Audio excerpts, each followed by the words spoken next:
প্রিয় ছাত্রছাত্রীরা, তোমরা যারা আগামী বছর উচ্চ মাধ্যমিক পরীক্ষা দেবে, অর্থাৎ 2026 সালে যারা উচ্চ মাধ্যমিক পরীক্ষা দেবে, তাদের জন্য ছোট্ট একটা গুরুত্বপূর্ণ কথা আমি বলবো। তোমরা ভূগোলের প্রথম চ্যাপ্টার এখন প্রত্যেকেই পড়ছো।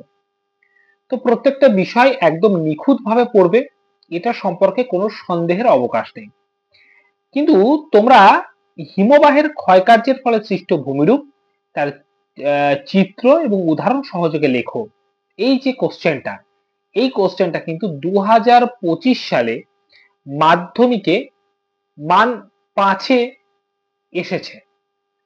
সুতরাং তোমরা এখান থেকে মান 3 বা মান 2 করতেই পারো, কিন্তু মান 5-এর জন্য তোমরা এই কোশ্চেনটাকে কিন্তু অ্যাভয়েড করতেই পারো, কারণ মাধ্যমিকের সচরাচর সেম কোশ্চেনের যে রিপিটেশন এমন কিন্তু কোনো ইতিহাস নেই। সুতরাং তোমরা কিন্তু এই কোশ্চেনটাকে তোমরা বাদ দিতেই পারো, সেক্ষেত্রে তোমাদের ফার্স্ট চ্যাপ্টার থেকে একটা কোশ্চেন কমে যাবে। আর একটা কি, অন্যান্য চ্যাপ্টার থেকে যে কোশ্চেন গুলো এসেছে, যে মান 5-এর, যেমন ট্রোপোস্ফিয়ার স্ট্র্যাটোস্ফিয়ারের বৈশিষ্ট্যগুলি আলোচনা করো, বা জোয়ার ভাটা সৃষ্টির কারণগুলি আলোচনা করো, বা পৃথিবীর নিরক্ষী নিম্নচাপ বলয় এবং মেরুদেশী উচ্চচাপ বলয় সৃষ্টির চিত্র সহ ব্যাখ্যা করো, এই যে পার্ট গুলো, এই যে কোশ্চেন গুলো, এগুলোকে কিন্তু তোমরা মান 5-এর জন্য যে প্রিপারেশন তোমরা নেবে, সেটা কিন্তু এখন নাই নিতে পারো। মান 2 বা মান 3-এর জন্য তোমরা প্রিপারেশন নিতে পারো। আমি সব থেকে বেশি জোর দিলাম হিমবাহের ক্ষয়কার্যের জন্য। কেন? কারণ এই কোশ্চেনটা তোমরা এখন পড়ছো অলরেডি।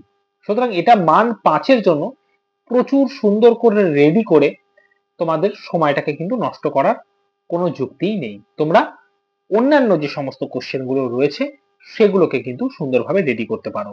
আবার অর্থনৈতিকের ক্ষেত্রেও তাই। গম চাষের অনুকূল ভৌগোলিক পরিবেশ, বা কৃষ্ণ মৃত্তিকার বৈশিষ্ট্য, বা নগরায়নের সমস্যা, তথ্য প্রযুক্তি শিল্পের উন্নতির কারণ, এই সমস্ত কোশ্চেন গুলোকে কিন্তু মান 5-এর জন্য তোমরা কিন্তু অ্যাভয়েড করতেই পারো।